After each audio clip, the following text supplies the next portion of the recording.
सद्गुरू श्री शंकर महाराज. शंकर दुहिता.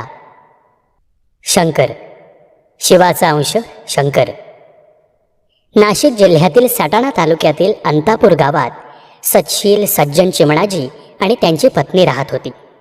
दोघेही मनोभावे नित्यनेमाने शिवपूजन करीत. अनेक वर्ष शिवभक्ती करूनही पोटी मूलबाळ नाही म्हणून दोघेही मनात दुःख करीत. मात्र शिवोपासनेत कधीही खंड पडला नाही. अखेरीस देवाधिदेव महादेव त्यांच्यावर प्रसन्न झाले आणि चिमणाजीला स्वप्नात दृष्टांत दिला. मीच तुझा पुत्र म्हणून तुझ्या घरी येईन असे आशीर्वचन मिळाले. दुसऱ्या दिवशी चिमणाजी पत्नी समवेत जवळच्याच जंगलातील दावल मलिक पीर स्थानावर गेला. दृष्टांतात सांगितल्याप्रमाणे खरोखरच वाघांच्या सानिध्यात एक बालक निवांत खेळत होते. वाघांना न घाबरता चिमणाजीने ते मूल उचलले व आणून पत्नीच्या हातात दिले. त्या तेजस्वी बाळाला छातीशी धरताच तिला पान्हा फुटला आणि बाळ आनंदाने दूध पिऊ लागला.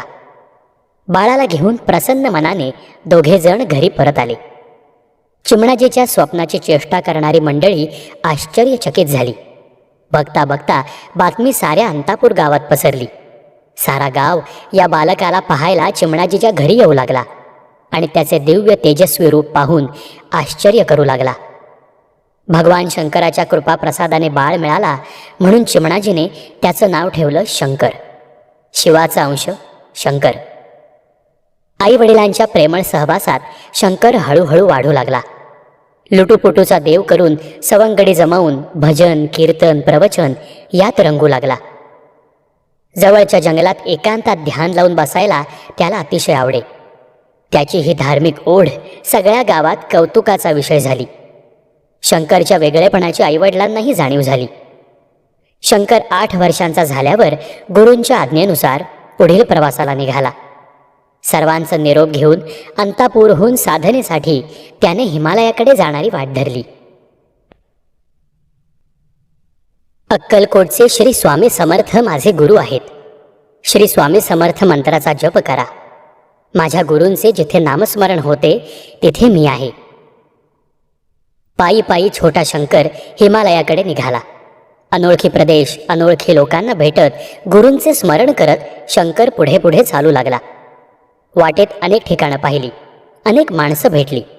हिमालय केदारेश्वर प्रयाग अशा अनेक ठिकाणी शंकरने अनेक वर्ष साधना केली. स्वतःला सिद्ध करून आत्मज्ञान प्राप्त करून हा अवलिया लोकांच्या कल्याणासाठी सोलापुरातील शुभराय मठात आला. लोक त्यांना शंकर महाराज म्हणून ओळखू लागले.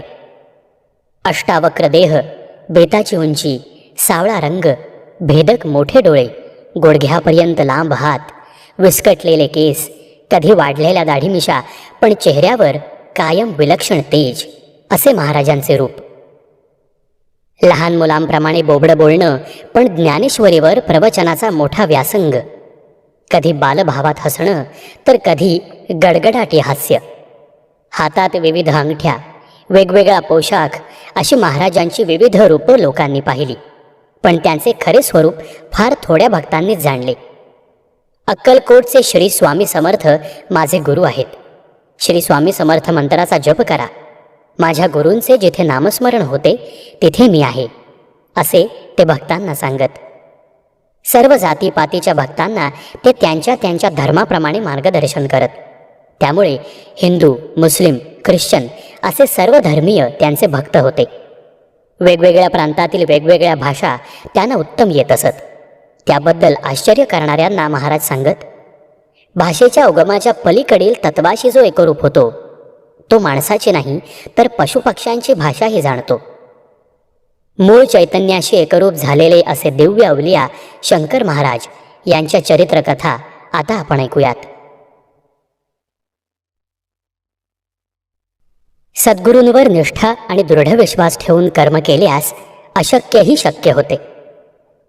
सोलापूरला दत्त चौकात प्रसिद्ध श्री शुभराय मठ आहे. महंत जनार्दन बुवा तिथे मठाधिपती होते तेव्हाची गोष्ट. एकदा पूजा करत असताना अल्लख पुकारा करत शंकर महाराज दारात आले.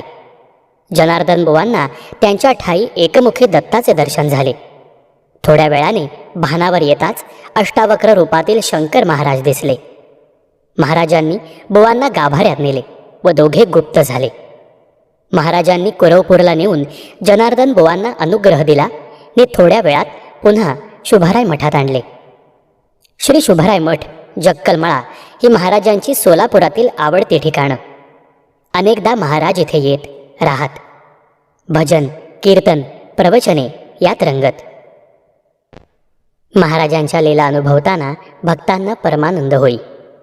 असेच सर्वांना घेऊन एकदा महाराज तुळजापूरला निघाले.